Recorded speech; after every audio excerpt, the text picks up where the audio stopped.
나네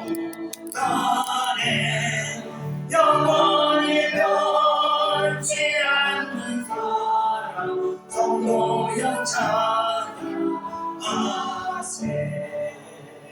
아멘. 우리 끝으로 찬송가 342장 동사님과 355장 시험을 찬양드리고 오늘 예배 가운데 또 우리가 믿음이 성장하게 하고 하나님의 믿음대로 살아가는 자들 되게 달라고 우리 다 같이 통성으로 기도하겠습니다. 찬송가 342입니다.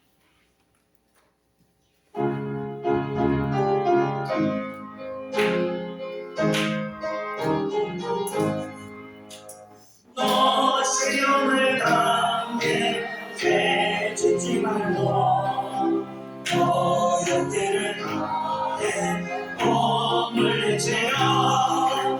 너 시험을 이겨 새 힘을 얻고 주 예수를 믿어 늘 승리하라. 우리 그의 이름을 빌라. 주님 편에 서서 항상 보시니 내 친구를 삼가 잘 선택하고 너를 삼가 늘 조심하라. 너 열심을 다해 늘 충성하고 온 정성을 다해 주 봉사하라. 우리는 주의 와 그의 이름을 빌라. 주님 편에 서서 항상 도우시니 잘 이기는 자는 상 받으리니 너 아쉽지 말고 늘 전진하라. 내 구세주 예수 힘쓰시니 주 예수를 믿어 늘 승리하라. 우리 그 중에 나 그의 이름을 빌라. 주님 편에 서서 항상 도우시니 나의 구주의 그의 이름을 빌라. 주님 편에 서서 항상 도우시니. 아멘. 우리 다같이 동동을 기도하겠습니다. 은혜와 사랑해 주님 감사합니다. 사랑하는 우리 백성들 아버지는 모든 시험들을 온날지라도 어떤 시험들이 온날지라도 아버지여 시험에 넘어져 쓰러지지 않게 붙들어 주시고 그 시험들을 잘 인내하고 이겨낼 수 있도록 역사하여 주옵소서. 시험이 온 것은 주님께서 우리를 꼭 주시기 위해서 우리를 테스트하는 것들 시험 중이십니다. 아버지 사랑하는 백성들을 깨어있게 하시고 아버지 시험에 걸려 넘어지지 않고 이기는 자들을 있게 하여 주옵소서. 잘 이기는 자들에게는 상급이 주는다고 하셨습니다. 세상에서는 받을 수 없는 그런 영적인 복들이 우리 사랑하는 예천의 성도들을 임할 수 있도록 역사하여 주옵소서. 매 순간에 어떤 시련을 할지라도 아버지 엄마에게 기억해 놓으나 굴복하지 않게 붙들어 주시고 모두 승리할 수 있도록 역사하여 주옵소서. 사랑하는 우리의 장교의 성도들 아버지 그 어떤 교회 성도들보다도 하나님의 축복이 임하는 것을 드릴 수 있도록 은혜 내려주옵소서. 깨어있는 자들 주옵소서. 역사하여 주옵소서. 감사드립니다. 예수님의 이름으로 기도드리옵나이다. 아멘. 다같이 사도신경으로 신앙의 고백을 하겠습니다. 전능하사 천지를 만드신 하나님 아버지를 내가 믿사오며 그의 아들 우리 주 예수 그리스도를 믿사오니 이는 성령으로 잉태하사 중동으로 마리아에게 안전하시고 본디오 빌라도에게 고난을 받으사 십자가에 못 박혀 죽으시고 장사한 지 사흘 만에 죽은 자 가운데서 다시 살아나시며 하늘에 오르사 전능하신 하나님 우편에 앉아 계시다가 저리로서 산자와 죽은 자를 심판하러 오시리라. 성령을 믿사오며 거룩한 공회와 성도와 서로 교통하는 것과 죄를 사하여 주시는 것과 몸이 다시 사는 것과 영원히 사는 것을 믿사옵나이다. 아멘. 오늘 예배를 대표해서 제가 하나님께 예배를 드리겠습니다. 기도하겠습니다. 은혜와 사랑이 충만하신 하나님 아버지, 오늘도 사랑하는 백성들 잊지 않고 하나님의 성전으로 인도해 주시면 감사합니다. 하나님께서 저희들을 이곳으로 인도하신 것은 저희들의 모든 허물과 모든 죄들을 용서하시고 또 저희들의 모든 악한 생각들과 또 범죄한 모든 사실들을 주님께서 용서하시고 새롭게 하기 위하여 이곳으로 부르신 줄 믿습니다. 하나님, 오늘 예배 가운데 저희들 그 하나님의 은혜로 말미암아 예수 그리스도의 십자가의 보혈의 공로로 말미암아 다시 아버지 우리가 새로워지기를 원합니다. 이 예배 가운데 저희가 성령의 은혜로 말미암아 다시 새 마음과 새 마음을 가지고 다시 하나님께 온전히 세워지기를 원하오니 이 예배를 주님께서 은혜 가운데로 인도하여 주시옵소서. 성령의 충만한 은혜를 부어 주시옵소서. 그래서 사랑하는 백성들 다시 이 예배를 통해서 하나님 앞에 온전히 세워짐을 받는 아버지 귀한 성도들 될 수 있도록 은혜 허락하여 주시옵소서. 저희들 한 주간 여러 가지 어려운 환경 가운데서 아버지 힘겹게 또 우리가 세상을 살아왔습니다. 세상 살면서 또 뜻하지 않은 가운데 지치고 힘들어 또 아버지 포기하고 싶은 마음도 우리 마음 어디에 있어서 이 시간 고백합니다. 하나님, 어려움을 인하여 포기하는 것은 하나님 뜻이 아닌 줄 믿습니다. 그 모든 것이 우리를 무너뜨리려고 하는, 우리를 붙들어 끌어내리려고 하는 어둠의 세력들의 소리인 줄 우리가 믿고 주님께 우리가 간구하며 기도하며 간구하기 기도하기는 아버지 우리에게 힘을 주시옵소서. 모든 어려움과 환난과 고통의 문제를 우리가 이겨낼 수 있도록 아버지여 은혜를 받을 수 있도록 역사해 주옵소서. 주님 주신 힘으로 말미암아 우리가 다시 일어서고 아버지여 다시 소망을 품고 다시 아버지의 뜻을 향해 우리가 전진하기를 원합니다. 주여 은혜를 허락하시옵소서. 예배 가운데 아버지 우리 마음과 우리 생각을 새롭게 하사 하나님이 주시는 성령이 주시는 그 생각대로 우리가 순종하고 나갈 때 또 아버지 그 가운데서 주님께서 새 힘으로 우리들을 인도하신 줄 믿습니다. 역사하여 주시옵소서. 그 사랑하는 우리 예찬교회 성도들 아버지 날마다 이기는 자들의 반열에 서서 하나님의 상급을 날마다 누리며 살아갈 수 있는 그런 복된 성도들이 될 수 있도록 역사하여 주시옵소서. 또 하나님 예배 가운데 말씀을 통해서 우리가 이제까지 세상의 가치관으로 살아왔던 것을 회개합니다.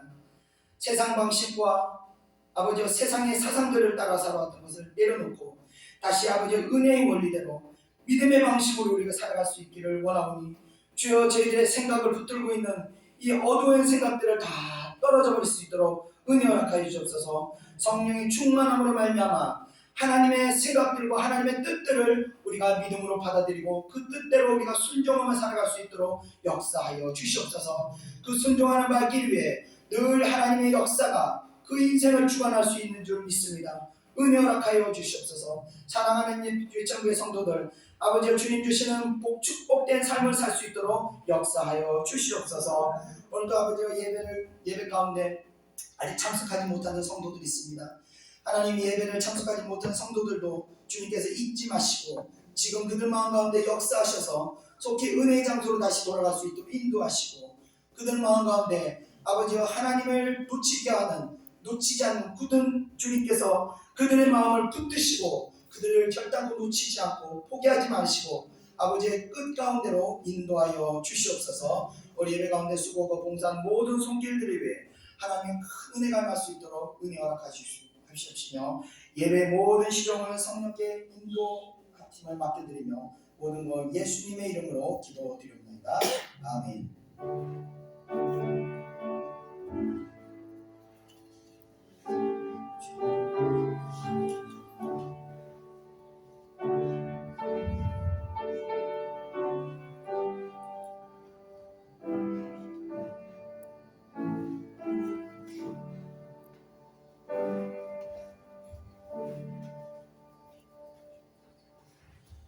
하나님 말씀 보겠습니다. 하나님 말씀은 마태복음 17장 22절부터 27절까지 마태복음 18장 1절에서 4절까지입니다.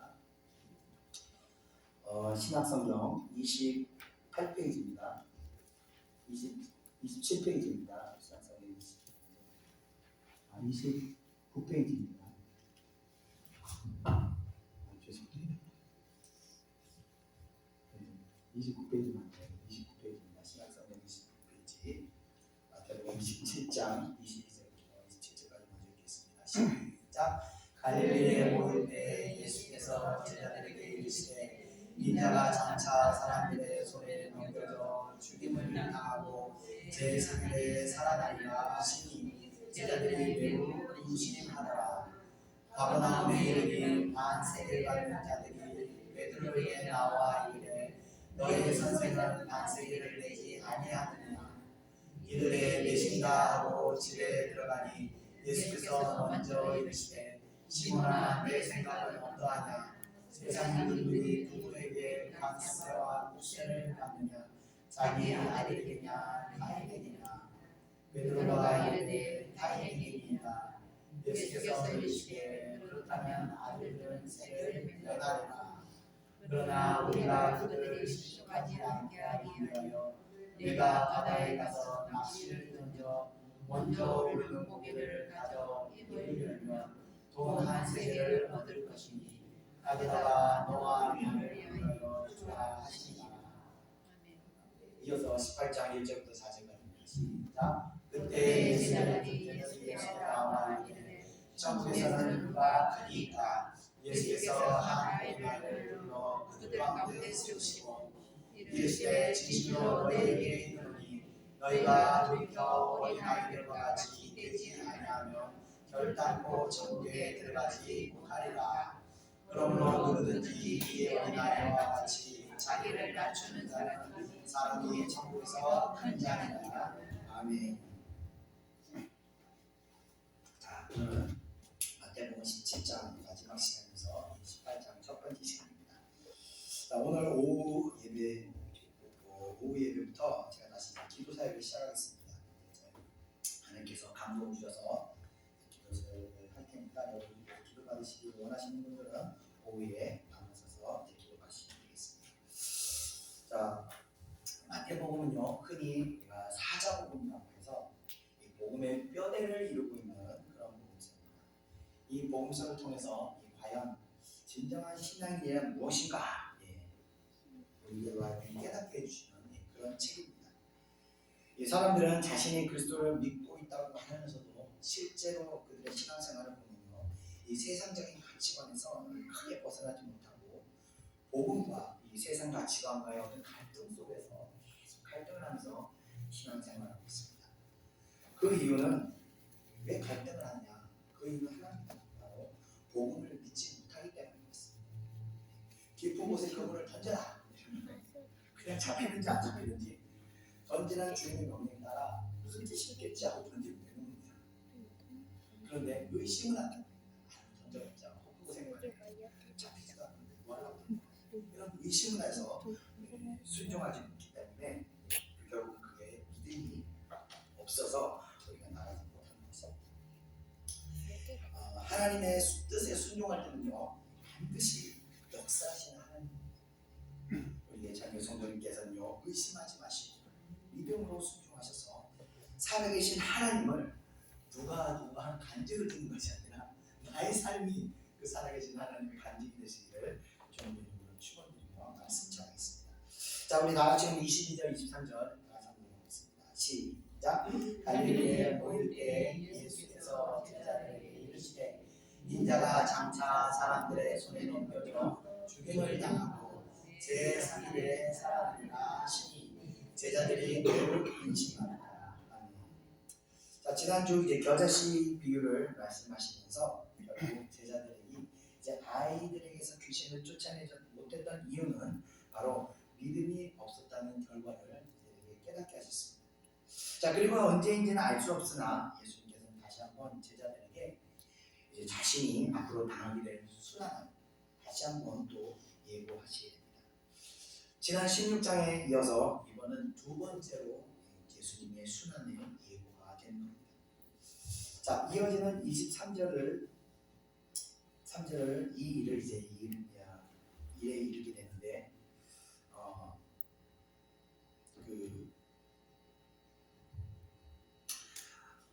지난 16장에서 이미 첫 번째로 주님께서는 자신의 죽음과 부활을 예고하시고 나서 두 번째로 이제 여기서 예고하시는 구절입니다.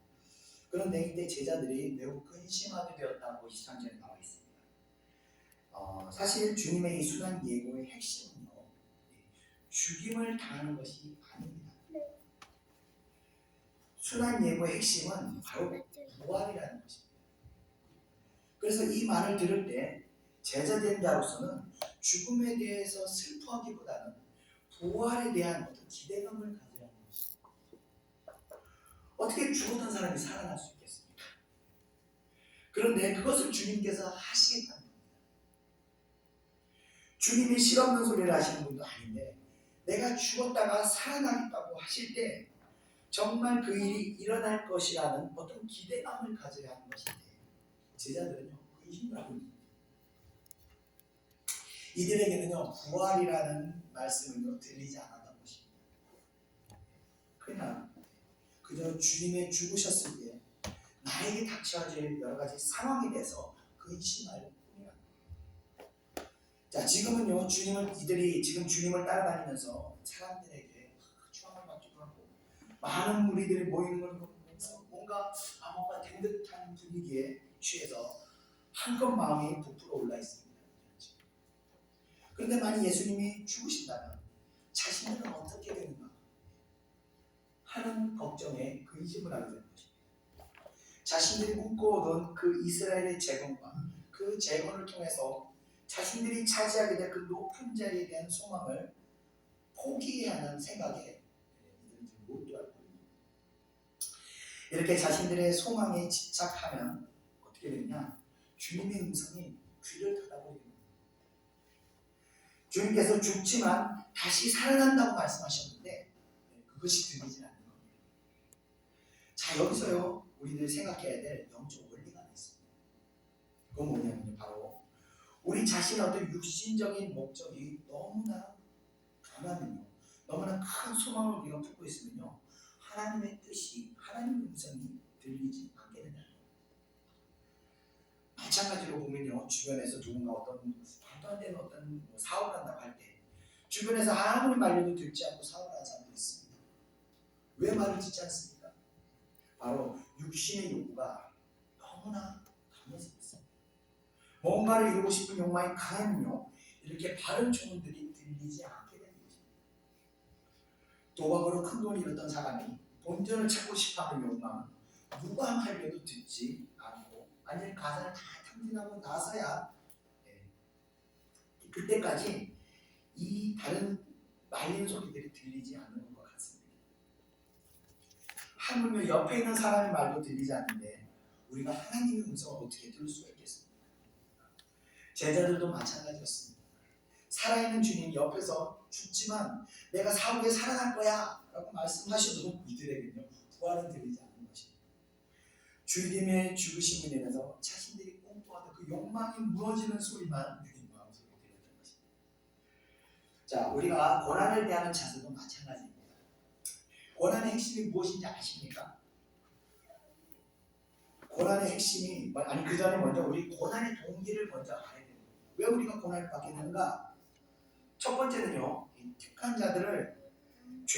자들이 죄를 졌을 때 하나님께서 그 죄를 사해 주시려고 징계하시는 것입니다.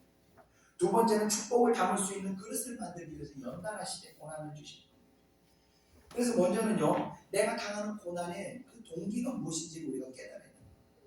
그 죄로 인한 동기라면요, 그 징계라면 그 고난을 철저하게 고통스럽게 보면 그렇게 고통 속 아주 지독한 고통에 대한 어떤 기억이 있어야 그 죄가 다시 다가올 때 그 고통이 생각이 나서요 다시는 그 죄를 범할 생각조차 못하게 되는 것입니다.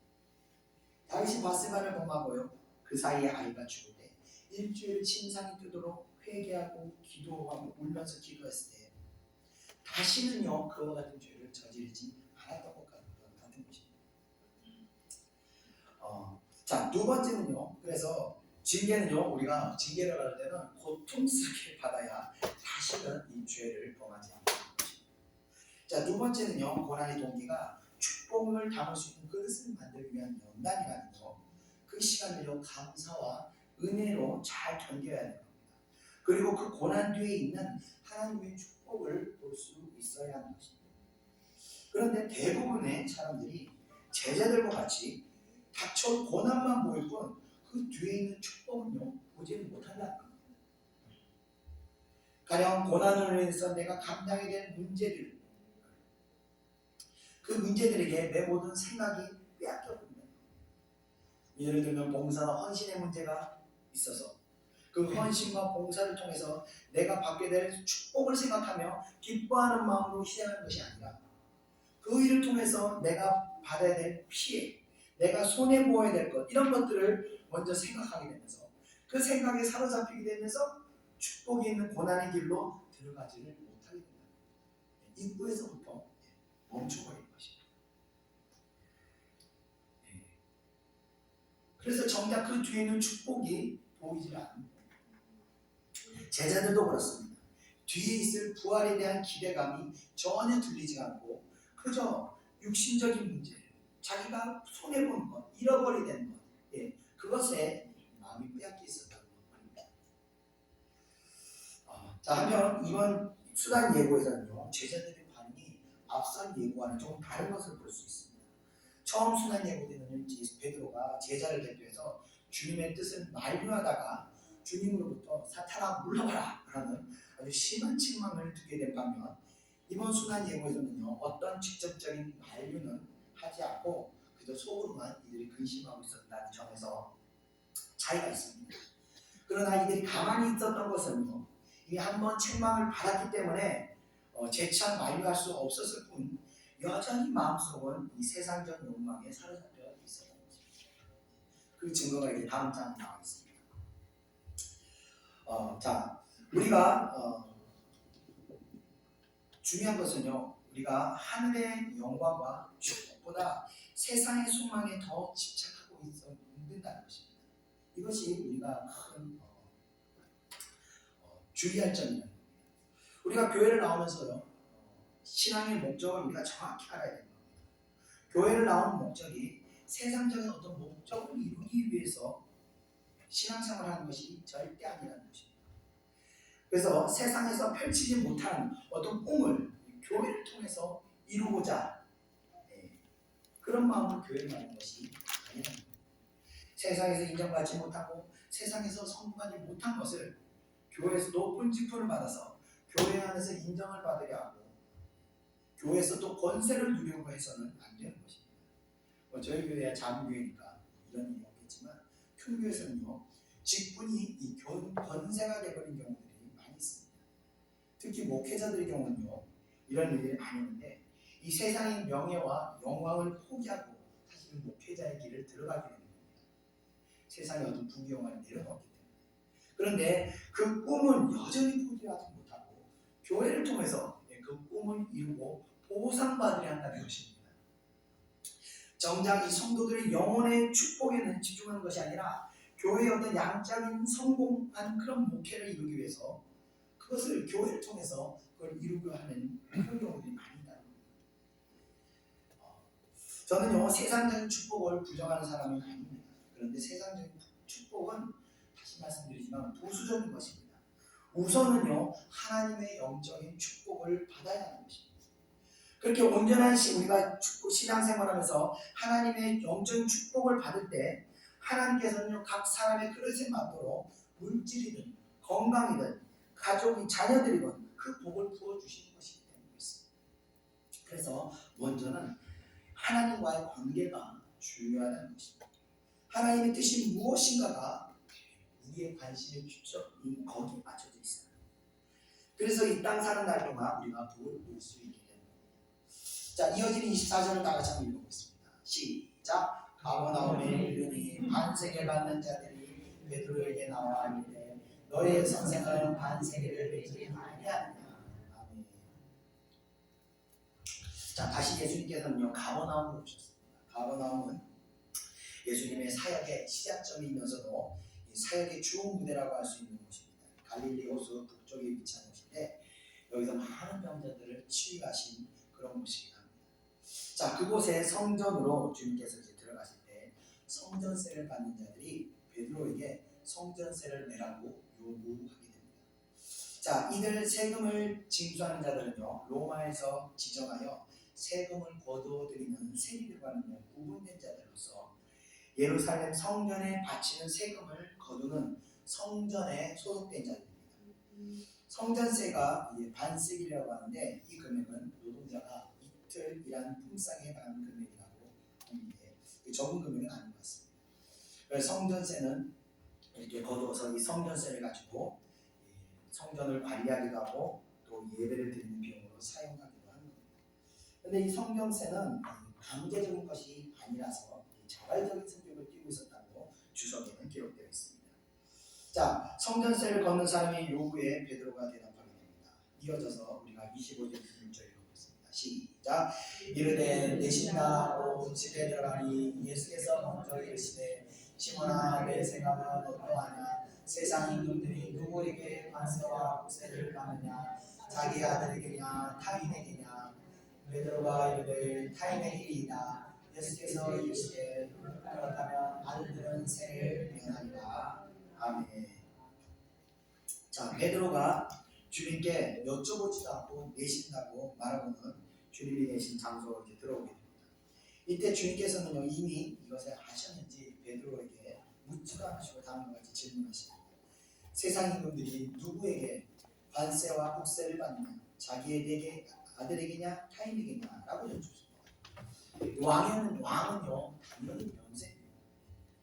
왕은 국민이 아니라 그야말로 왕입니다.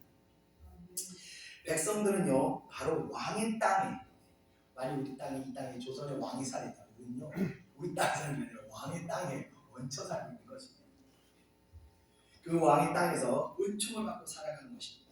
그래서 왕은요 대통령이나 총리 이런 것과는 개념적으로 완전히 다른 존재입니다.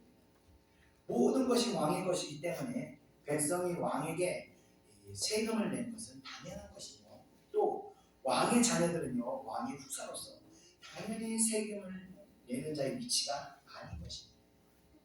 재미있는 사실 한 개가 있는데 얼마 전에 서거한 엘리자베스 2세 여왕이 있습니다. 여왕은 왕입니다. 그래서 여왕은요 영국은 모두 여왕의 땅입니다. 영국 사람들이 다 여왕 땅에 살고 있는 거예요. 그래서 여왕은 없는 게 몇 가지 있는데 첫 번째로 여권이 없다고 합니다. 여권을 발급하는 것은요 외교부 관할인데 왕이 신하에게 외국 여행할 수 있도록 허가를 받는다는 것이 이치에 맞지 않다. 그래서 여왕은 여권이 없이 그냥 다닌다. 또 여권뿐만 아니라 운전면허, 자동차 번호판도 필요 없이 세금 또한 내지 않는 것이라고 합니다. 자, 하물며 이 세상의 왕도 이러한데 하나님의 아들인 예수님께서 하나님의 성전에서 세금을 낸다는 것은 사실 말이 되지 않는 것이지만 주님께서 그렇게 하지 않으신다고 말씀하시는데 그 이유는 다음과 같습니다. 다 같이 27절을 보고 있습니다. 시작. 그러나 우리가 그들이 실족하지 않게 하기 위하여 내가 바다에 가서 낚시를 던져 먼저 우는 고기를 가져 입을 열면 돈 한 세겔을 얻을 것이니 가져다가 나와 너를 위하여 주라 하시니라. 아멘. 자, 주님께서는요 사람들이 실족하지 않게 하기 위해 납세 의무를 이행하시고자 말씀하십니다. 왜냐하면요 주님께서는 당연한 행동이지만 주님의 행동을 보고 사람들이 예수님이 아니면 나도 안 돼야지 하면서 따라할 수 있기 때문에 그런 것입니다. 자칫 하나님의 질서를 주님께서 스스로 깨뜨려 버릴 수 있기 때문에 이같이 말씀하시는 겁니다. 자, 이제 베드로에게 낚시하에서 건져올린 물고기의 입을 열면 한 세겔 돈이 있을 거니까 가져다가 이 세금을 지불하라. 베드로와 예수님의 세금을 지불하라고 말씀하십니다. 자, 어부인 베드로에게 사람을 낚게 됐다고 말씀하시는데 어부인 그에게 필요한 물질도 낚시를 통하여 얻게 하셨다는 겁니다. 주님께서는 이 사건을 통해서 자연계를 이렇게 마음대로 조종할 수 있는 분이시라는 것을 이 말씀 속에서 또 우리 나타나게 됩니다. 자, 이어지는 18장 1절을 우리 다 같이 한번 읽어보겠습니다. 시작. 그때 제자들이 예수께 나와 이르되 천국에서는 누가 크니까. 아멘. 자, 그때라는 것이 정확히 어딘지는 알 수 없으나 성전세를 나고 어느 시간이 좀 흐른 것 같습니다. 자, 그때 제자들이 또 천국에서는 그럼 누가 크냐 이런 큰 문제를 가지고 다투게 됩니다. 제자들은요 천국에서조차 세상적인 관점으로 이 크고 작음을 논쟁하고 있었던 것입니다. 거기서조차 높은 곳에서 권세 누르기 원하는 그들의 마음을 여기서 알 수 있습니다. 이들은요 예수님께서 이미 천국 복음에 대해서 수차례 말씀하셨지만 천국의 원리, 은혜의 원리를 이들은 믿지 않고 여전히 세상적인 가치관으로 이런 것들을 가늠하고 있었던 것입니다. 다들 천국에 대해서 어떻다 저떻다 얘기하는 사람들이 많습니다. 근데 그게 굉장히 이게 좀 그런 얘기를 우리가 좀 신뢰할 수 없는 것이 천국은 완전히 다르게 있는 세상입니다. 저도 아직 가보지 않아서 모르지만 이게 세상의 어떤 기준과 가치관으로 가늠할 수 있는 그런 것이 아니라는 거예요. 자, 또 말씀드리지만요, 이 제자들은 그래서 아직까지도 예수님의 사역에 대해서 올바르게 이해하지 못하고 있었음을 이 사건을 통해서도 알 수 있습니다.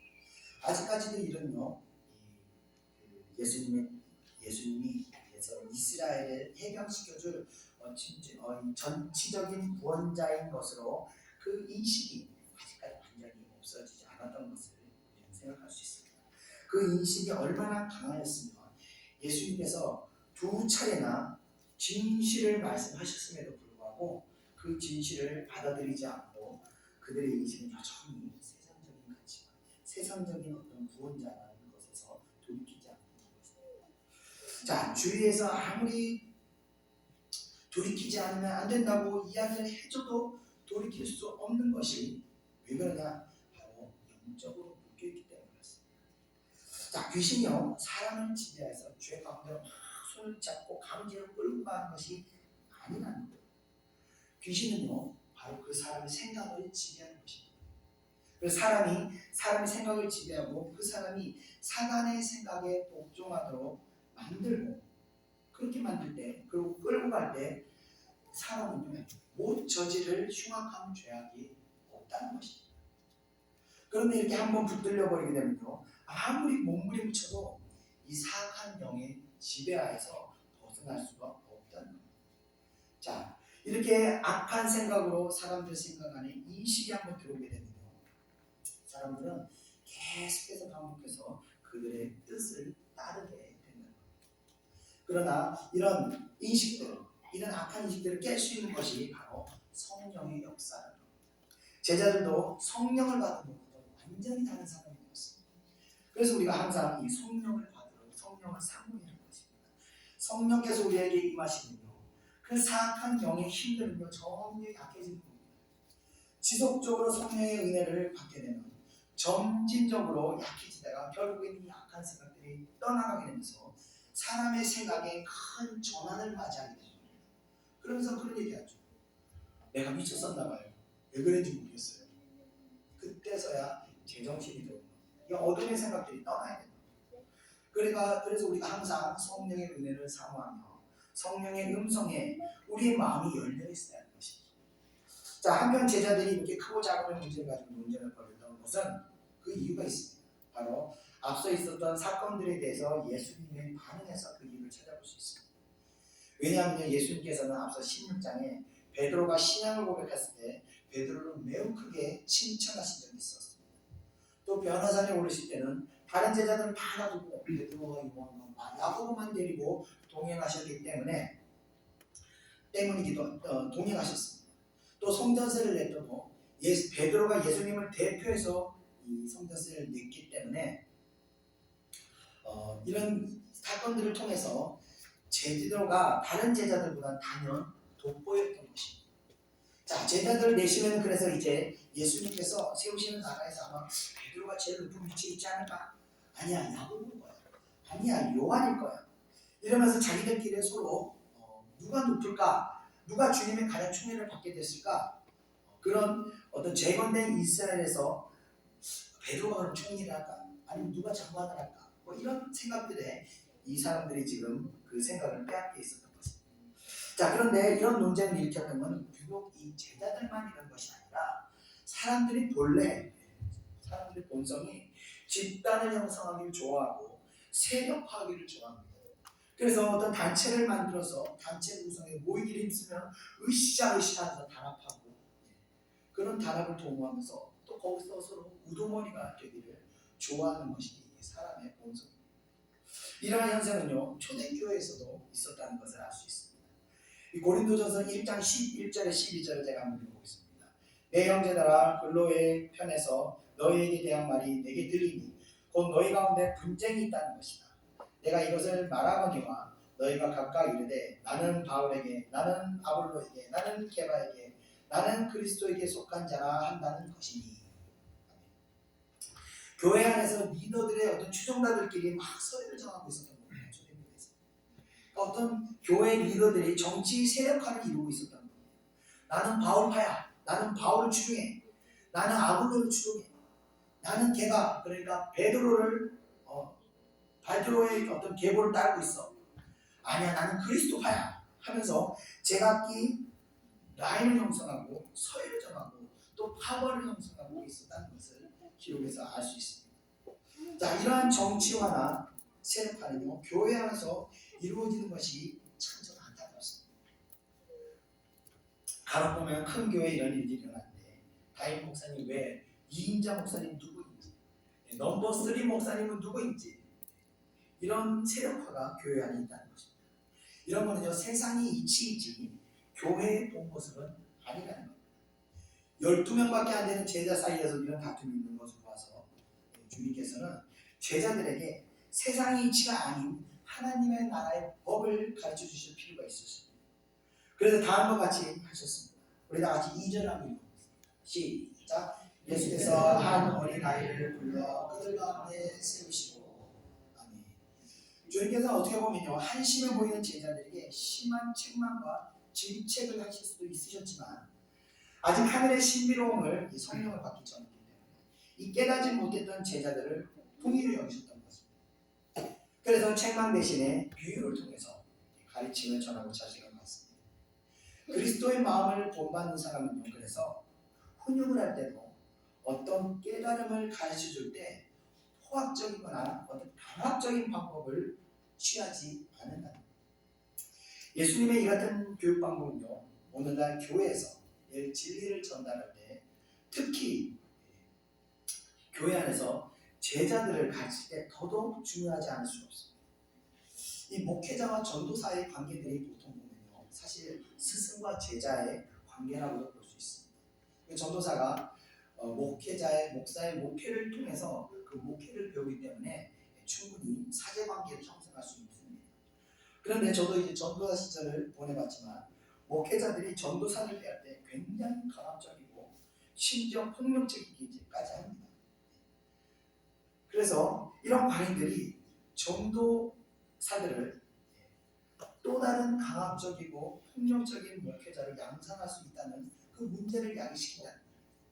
가끔 어떤 전도사를 제가 만났을 때 이전교회 담임 목사님의 어떤 폭력적인 언행의 후유증으로 인해서 사역에 복귀를 하지 못하는 이야기를 들을 때가 있습니다. 그럴 때는 이제 그런 생각이 들더라고요. 이 폭력적인 목회자도 아마 전도사 시절에 다른 목회자의 폭력의 피해자였을 거라는 생각을 저는 하게 됩니다.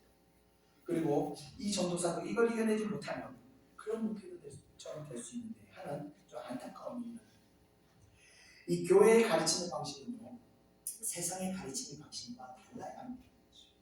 죄를 짓는 것이야 엄하게 책망해야 하지만 깨닫지 못하는 것은 인내하고 기다려주고 기도해줘야 하는 것입니다. 이해를 못한다고 윽박지르고 때리고 하면요, 복음의 깨달음이 임하는 것이 아니라 그 안에서 불신앙이 생기게 되기 때문입니다. 여러분들께서 복음을 전하기를 원하시고 신앙으로 누군가를 양육시키기를 원하는 대상이 있으시다면 절대로 강압적으로 가르치거나 인도해서는 안 된다는 거예요. 좀 답답하고 어렵고 힘들어도 기도하고 기다려주고 스스로 깨달을 때까지 참고 인내해야 되는 거예요. 그것이 바로 그리스도의 마음으로 양육하는 것입니다. 그래야 그 영혼 안에 불신앙이 싹트지 않게 됩니다. 자, 주님께서는 어른된 제자들을 깨닫게 하시기 위해서 어린아이를 가운데 세우셨거든요. 성숙한 어른들을 깨닫게 하기 위해서 가장 부족하고 가장 성숙하지 못한 아이를 선택하신 것입니다. 왜냐하면 세상의 이치가 아닌 하나님 나라의 법을 깨닫게 하시기 위해서입니다. 하나님 나라의 법은 고린도전서 1장 27절 28절에 있는데 제가 한번 읽어보겠습니다. 하나님께서 세상에 미련한 것들을 택하사 지혜 있는 자들을 부끄럽게 하려 하시고 세상의 약한 것들을 택하사 강한 것들을 부끄럽게 하시며 하나님께서 세상의 천한 것들과 멸시받는 것들과 없는 것들을 택하사 있는 것들을 폐하려 하시나니. 자, 이것이 바로 하나님께서 사람을 새로 사용하시는 원리가 됩니다. 하나님께서는 세상에 미련한 것들을 택하신다고 하셨어요. 세상에 미련한 것이나 무엇을 의미하는 걸까요? 바로 세상의 방식대로 살아가는 지혜로운 것이 사람이 아니라 미련해 보이지만 믿음을 선택하는 사람들을 하나님께서 택하신다는 것입니다. 하나님께서 왜 미련한 자들을 택하신지 여러분 아십니까? 왜 택하신 줄 아십니까? 간단합니다. 말을 잘 듣습니다. 즉 순종하기를 주저하지 않는다는 것입니다. 지혜로운 자들은요 자기들의 지혜를 믿기 때문에 하나님의 말씀임에도 순종하지 못하고 자신의 지혜를 따라 움직이게 됩니다. 그래서 하나님의 뜻을 이루지 못하는 것입니다. 더 좋은 것, 더 축복을 하고 싶어도 축복을 받지 못하게 되는 것입니다. 미련해 보이고 없어 보이고 어리석어 보여도 그것이 하나님의 뜻이면요 순종이 하는 것입니다. 제가 여러분에게 제 교회가 이 백석교단으로 옮겨갈 것 같다고 제가 기도 부탁을 드린 적이 있었습니다. 광고도 한번 드렸었죠. 누가 보더라도 그것이 좋은 일처럼 보이지만 제가 기도하는데 하나님께서 그게 아니라고 말씀하십니다. 그리고 전혀 뜻하지 않은 모습을 보여주셔서 사실 좀 황당했습니다. 아니 어떻게 그럴 수가.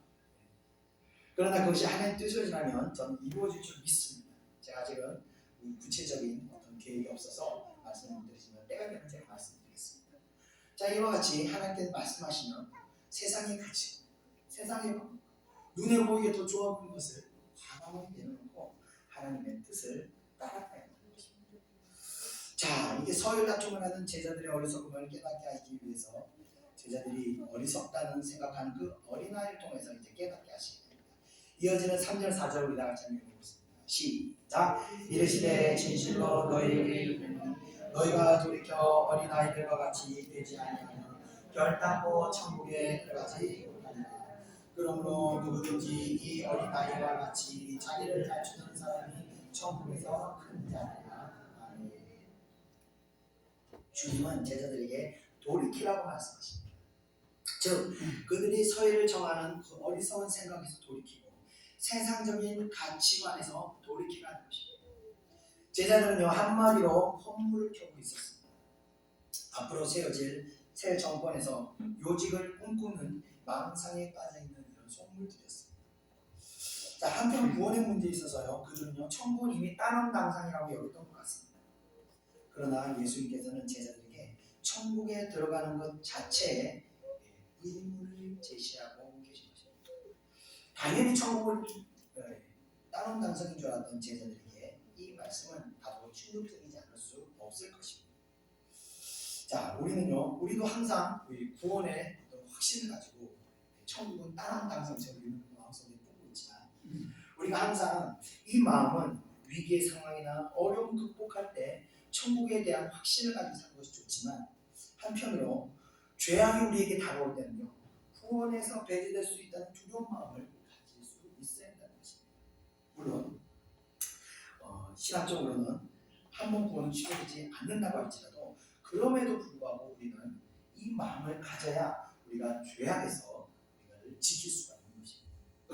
자, 한편 어린아이는요 이 순결함을 상징하기도 하지만 무엇보다도 어린아이가 의미하는 것은 부모에게 의지하고 사는 존재라는 겁니다. 아이는요 혼자서요 아무것도 할 수 없습니다. 우리 막둥이는요 화장실 가면요 똥도 못 닦아요. 지금까지 제가 닦아줍니다. 그만큼 지극히 연약한 존재들입니다. 그래서 부모가 안 보이면 아이는 어떻게 하죠? 불안해서 웁니다. 웁니다. 절대 의존적인 그런 존재인 것이 바로 어린아이입니다. 그와 같이 하나님의 자녀가 된 우리들도 하나님을 절대로 의지하며 그분이 함께 하심이 느껴지지 않을 때 여러분 어떻게 해야 됩니까? 그냥 편안하게 생각생각 이러겠습니다. 그래서는 안 됩니다. 하나님이 함께 하심이 느껴지지 않으면 불안해서 주님을 외쳐 불러야 그런 존재가 돼요. 제가 지난번에 이제 영적 싸움에서 이기고 나니까 좀 마음이 여유가 생기더라고요. 그래서 사실은 지난주 월화수 목요일까지 좀 편안했습니다. 띵까띵까 하면서 밥도 좀 먹고 그랬습니다. 그래도 목요일 예배가 좀 솔직히 별로 은혜 보지 않았습니다. 그때부터 밤부터 근심이 몰려오더라고요. 하나님 또 버리셨나? 개부심 커지셨나? 제가 어제 저녁까지 얼마나 신경이 곤두서가지고 어디까지 제가 또 금식하고 제가 또 하나님께 회개하고 얼마나 제가 싹싹 빌면서 하나님 잘못했어요 해주는지 모릅니다. 그런데 오늘도 예배 가면 하나님께서 풍만하게 은혜를 부어주시네요. 이렇게 하나님 임재가 느껴지는데 불안해하는 거거든요. 그래야 주님을 또 부르짖고 주님을 의지할 때 주님께서 우리에게 큰 은혜를 부어주십니다. 자, 결론적으로 천국에서 누가 크냐라는 질문에 대한 직접적인 대답이 어린아이와 같이 자기를 낮추는 사람이라고 말씀하셨습니다. 이것이 바로 은혜의 원리이자 하늘나라의 법칙이라는 거죠. 이 같은 원리는요, 앞서 16장에서 이미 한 차례 언급한 적이 있었습니다. 마태복음 16장 25절에 한번 보면요, 누구든지 제 목숨을 구원하고자 하면 잃을 것이요 누구든지 나를 위해 제 목숨을 잃으면 찾으리라. 자, 이와 같은 것이 은혜의 원리입니다. 우리는 살려고 위해서 살지만 아닙니다. 신앙생활은요, 우리가 죽기 위해서 살아야 죽으려고 하는 것이 신앙생활이고 그 가운데서 우리가 다시 새롭게 살아나게 되는 것입니다. 제자들은 아직까지 이런 은혜의 원리가 아니라 세상적인 이치를 따르고 있었던 것입니다. 세상에서는 능력과 체세를 필요로 하지만요, 하나님의 나라에서는 순종과 겸손을 요구하는 겁니다. 나보다 남을 낮게 여길 때 이러한 은혜의 법이 우리를 영적인 삶으로 인도하는 것입니다. 우리가 왜 고통스러운 인생을 살고 있는지 아십니까? 왜 인생이 고통스러우냐? 이것은 돈의 만큼을 저는 많고 적음을 떠나서 또 지식의 높고 낮음을 떠나서의 문제입니다. 돈이 많다고 지식이 없다고 고통이 없는 것이 아니에요. 그렇다고 해서 또 돈이 없다고 지식이 부족하다고 해서 고통이 적으냐? 그것도 아닙니다. 인생의 문제는요, 이 꼬꼬의 문제가 아니라 세상 이치를 따르느냐 아니면 하나님의 은혜의 법을 따르느냐, 거기에 있다는 것입니다. 그것은요, 이 고통의 인생이냐 아니면 복된 인생을 사느냐, 그걸로 결정된다는 것입니다. 우리 예창교 성도님께서는 은혜의 법들을 따르시면서 고통 많은 세상에서 고통의 시간이 아니라 은혜를 누리시는 시간 되시기를 축원드리며 말씀하시겠습니다. 기도하겠습니다. 은혜와 사랑해 감사합니다. 오늘 말씀을 통해서 우리 또 우리가 살아가고 있는 우리의 인생의 가치를 되돌아보게 합니다. 하나님, 자칫 우리가 이 어리석은 제자들과 같이 세상적 가치관과 세상적 이치를 따르며 세상적 방법으로 우리가 살아가고 있지 않은지 우리 자신을 되돌아보게 해주시옵소서. 정말 우리가 하나님의 은혜를 따르며 하나님의 법을 짓고 따를 때 그 가운데서 우리가 하나님 주신 큰 축복의 은혜의 복을 누리며 살아갈 수 있는데 아직까지 우리의 삶이 온전한 은혜의 복을 누리지 못하고 있음을 아버지여 회개하게 하시고 다시금 우리가 결단하여 제자들에게 돌이키라고 말씀하신 것 같이 우리의 삶의 방향을 돌이켜 은혜의 복으로 우리가 들어갈 때 그 가운데서 참 행복이 있으며 또 우리가 우리 자신을 하나님 위해서 죽어질 때 우리가 하나님께서 우리의 인생을 살리시고 우리의 건강을 살리시고 우리의 물질을 살리시는 놀라운 은혜의 복을 체험할 줄 믿습니다. 역사하여 주시옵소서.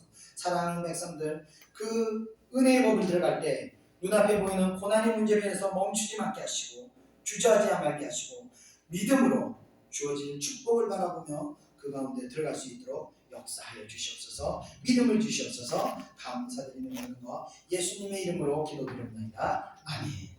우리 다같이 찬송가 458장 통찬송 513장 너희 마음의 슬픔이 가득할 때 우리 다같이 찬양드리겠습니다.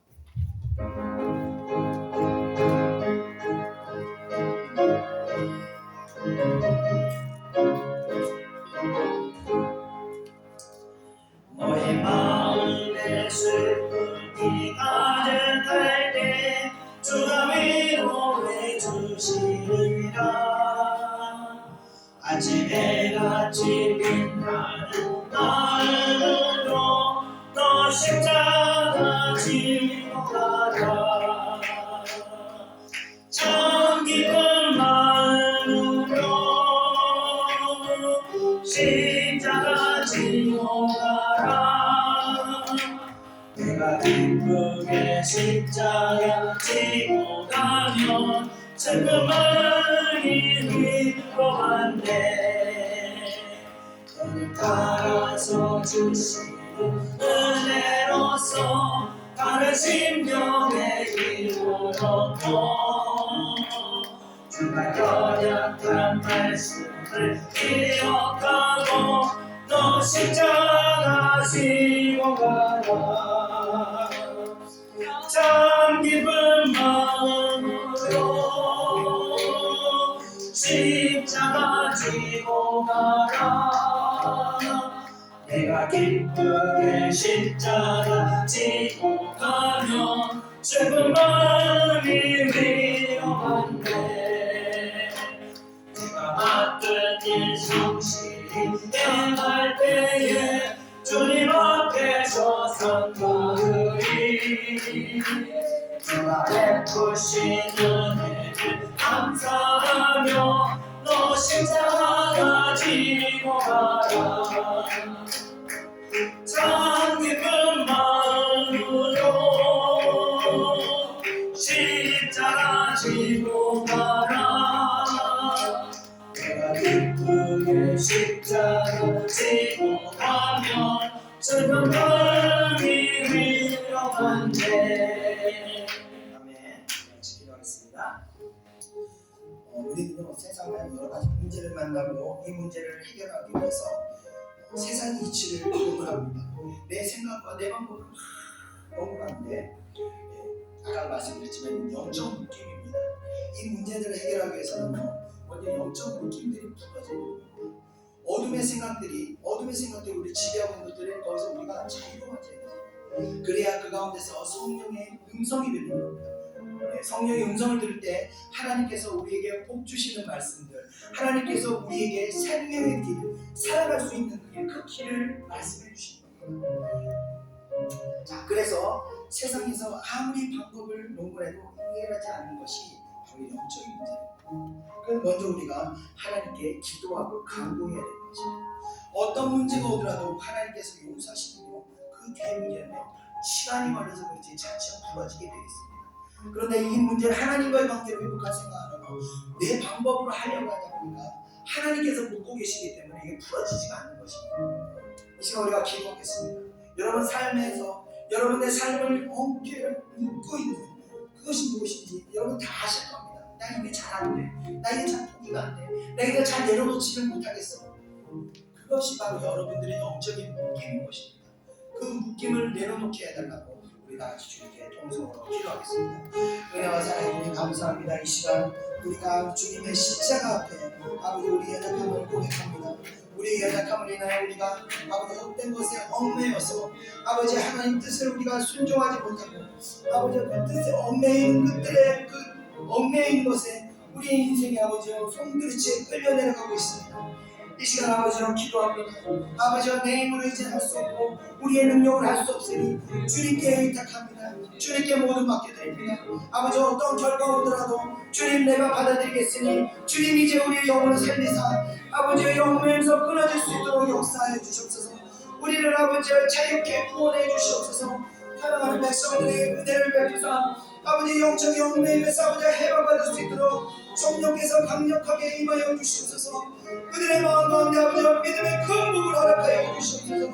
성령이 임재하셔서 아버지와 세상의 영매임을 모두 끊어낼 수 없는 이 모든 죄악들 끊어낼 수 없는 악한 것들 포기할 수 있는 아버지의 육신의 엉맹들을 아버지 끊어버릴 수 있도록 아버지의 역사하여 주옵소서. 성령의 칼로 성령의 강칼로 끊어버리게 하시고 다시 하나님의 백성들에게 하나님의 뜻을 분별할 수 있도록 은혜 내려주시옵소서. 그 뜻을 분별하고 이제 아버지 하나님의 뜻을 지식으로만 알고 끝나는 것이 아니라 이제 아버지 깊은 물에 아버지 그 물을 던지러 갈 때 순종하는 옆에 들어온 믿음과 같이 아버지 우리가 그 뜻에 순종하고 할 수 있도록 역사하여 주시옵소서.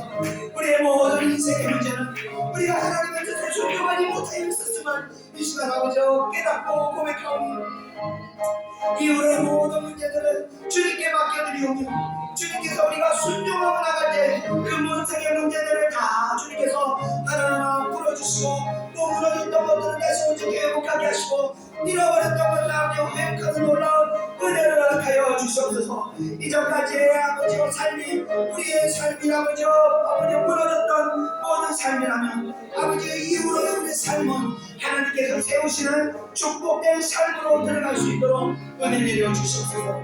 역사하여 주시옵소서. 감사드리며 모든 예수님의 이름으로 기도드립니다. 아멘. 참 기쁜 마음으로 십자가 지고 가라. 내가 기쁘게 십자가 지고 가며 슬픔이 위로한데 내가 받들 힘든 시기 할 때에 주님 앞에서 상받으리. 주님의 크신 은혜를 감사하며 또 십자가 지고 가라. 참 기쁜 마음으로 십자가 지고 가라. 내가 기쁘게 십자가 지고 가며 슬픔이 위로한데. 아멘. 이어서 찬송가 486장, 통일찬송가 474장, 이 세상에 근신된 이름으로 사용되겠습니다.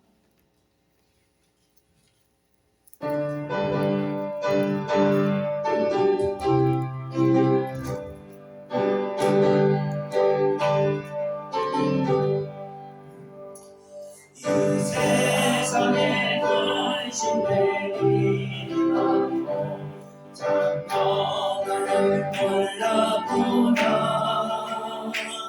내 주 예수 날 보라 부르시니 복종하시니구나.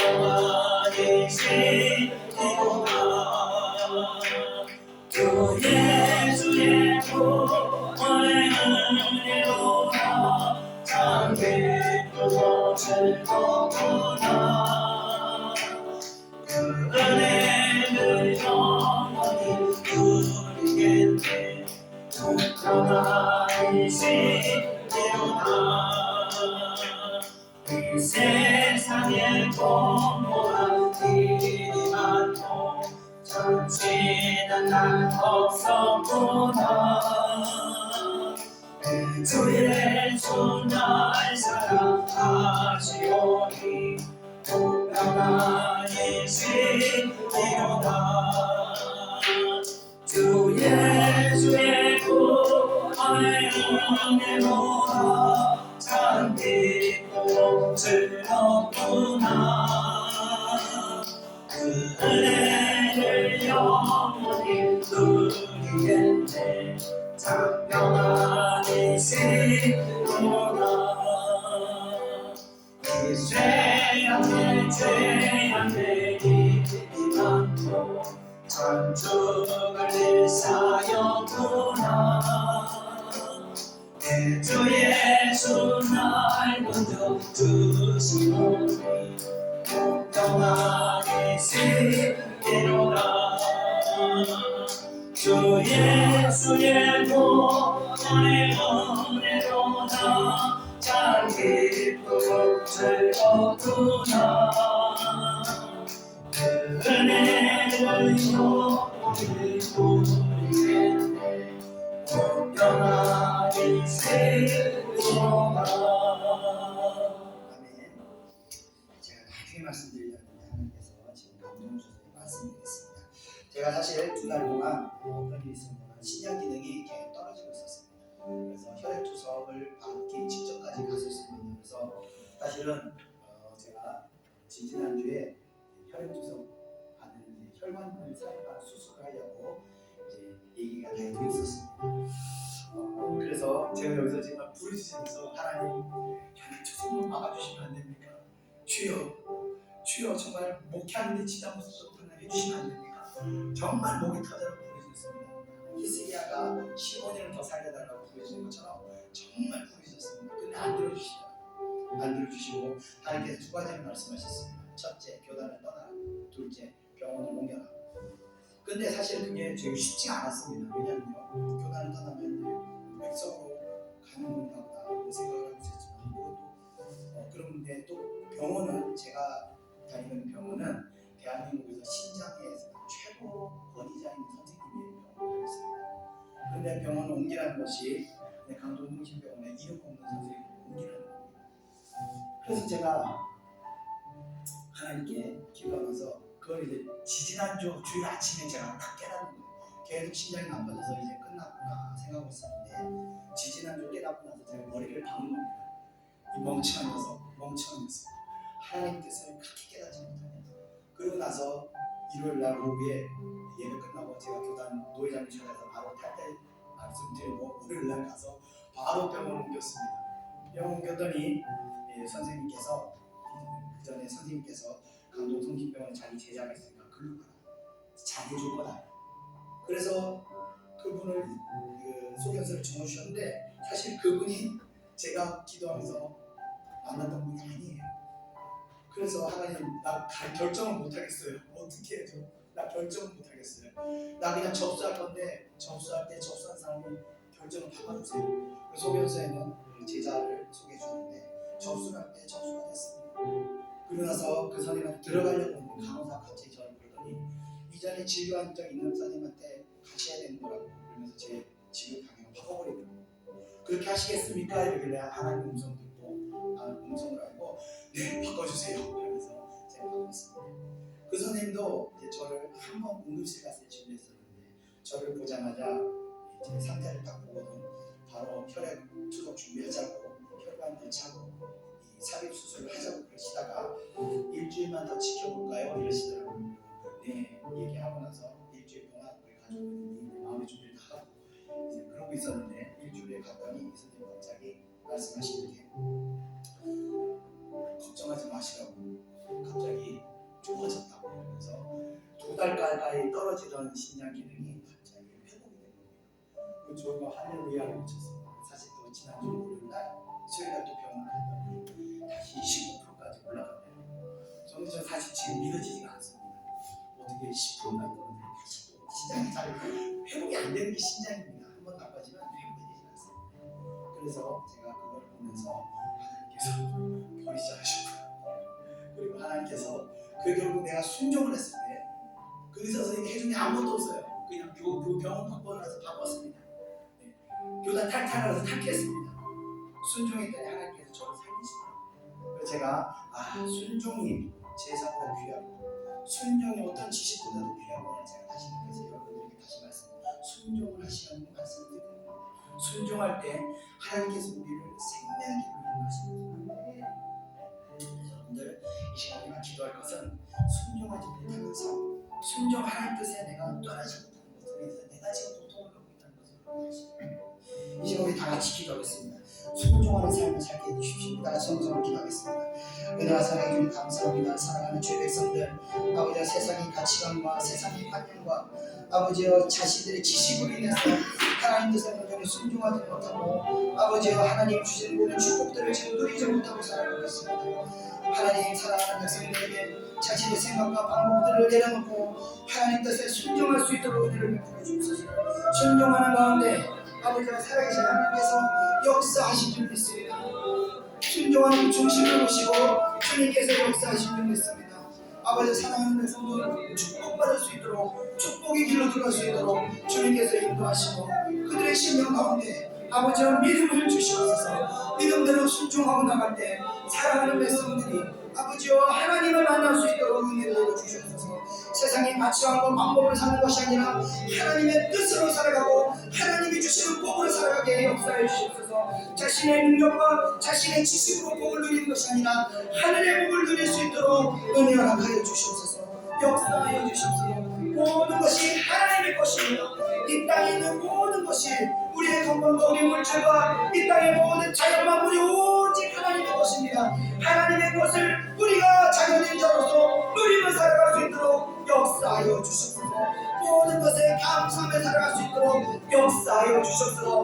믿음으로 살아갈 수 있도록 역사하여 주시옵소서. 사랑하는 하나님께서 우리를 붙드시고 주의 의로운 오른손으로 우리를 붙드사 우리를 아버지께서 축복의 팔로 인도하심을 믿고 살아갈 수 있도록 인도하여 주시옵소서. 주여 사랑하는 백성들의 믿음을 이루갈 때 아버지 세상의 가치관들과 세상의 방법들은 우리의 믿음을 흔들고 있습니다. 그러나 주님의 백성들 아버지와 믿음을 흔들리기 위하여 굳게 붙들어 주어 믿음을 이루어 이기는 자들이 될 수 있도록 역사하여 주시옵소서. 감사드리며 부르고 예수님의 이름으로 기도드립니다. 주 예수의 구원의 은혜로 나 참 기쁘고 즐겁구나. 그 은혜를 영원히 누리겠네. 평안이신 이로다. 이 세상에 제한된 일이 많고 참 죽을 내 사역구나.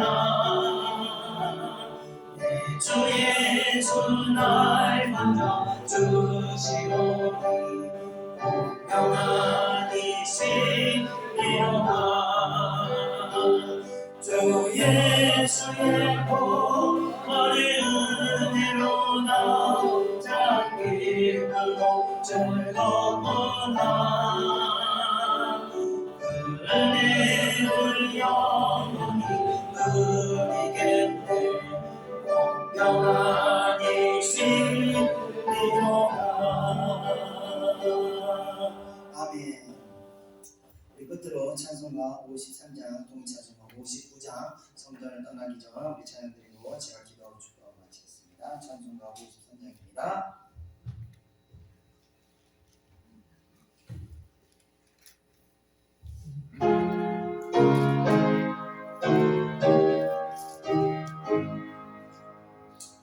성전을 떠나기 전 머리를 숙일 때 주께서 함께 계시고 복 내려줘소서. 집으로 돌아가는 길 주동에 하시고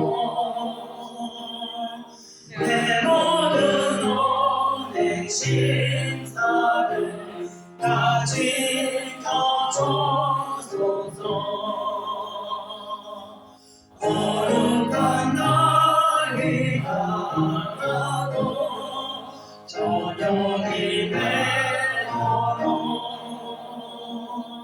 주의 마음에 깊게 사들 계시옵소서. 아멘. 기도하겠습니다. 은혜와 사랑을 주님 감사합니다. 오늘 말씀을 통해서 저희들 또 아버지 새롭게 해주시는 감사합니다. 모든 것이 아버지 믿음의 문제였습니다. 모든 것이 우리들의 순종의 문제였습니다. 아버지 오늘 이 믿음과 순종을 통해서 우리의 신앙생활이 아버지 새로운 방향으로 새로운 수준으로 아버지 올라서기를 원합니다. 사랑하는 백성들에게 아버지 믿음을 주셔서 순종케 역사하여 주옵소서. 순종할 때 살아계신 하나님께서 아버지와 사랑하는 예창교회 성도들을 축복하시어 살아계신 하나님을 우리의 삶에서 아버지 우리가 느끼며 함께 동행하는 삶을 살 수 있도록 은혜를 나타내 주시옵소서. 그 역사를 통하여 살아계신 하나님을 늘 찬양하며 오직 하나님의 영광을 누리며 살아가는 우리 사랑하는 예창교회 성도들 될 수 있도록 인도하여 주시옵소서. 한 주간도 이 믿음을 가지고 아버지와 싸워나갈 수 있도록 주여 우리의 삶을 주관하여 주시옵소서. 감사드립니다. 또 귀한 예물 드린 손길들이 있습니다. 그 손길들을 위해 늘 하나님의 축복이 늘 넘치도록 임하여 주시옵소서. 감사드리며 모든 것 예수님의 이름으로 기도드리옵나이다. 아멘.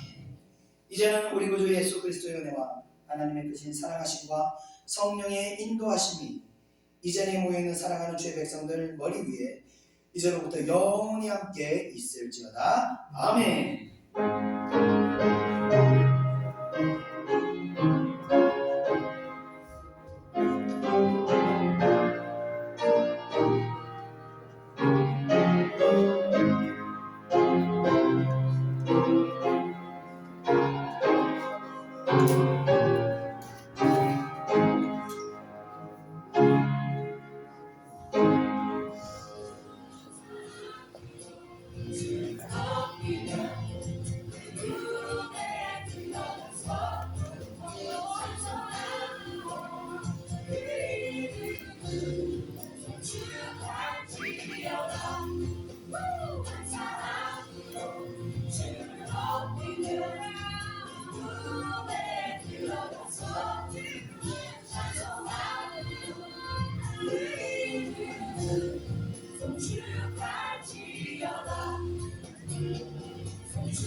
Jesus.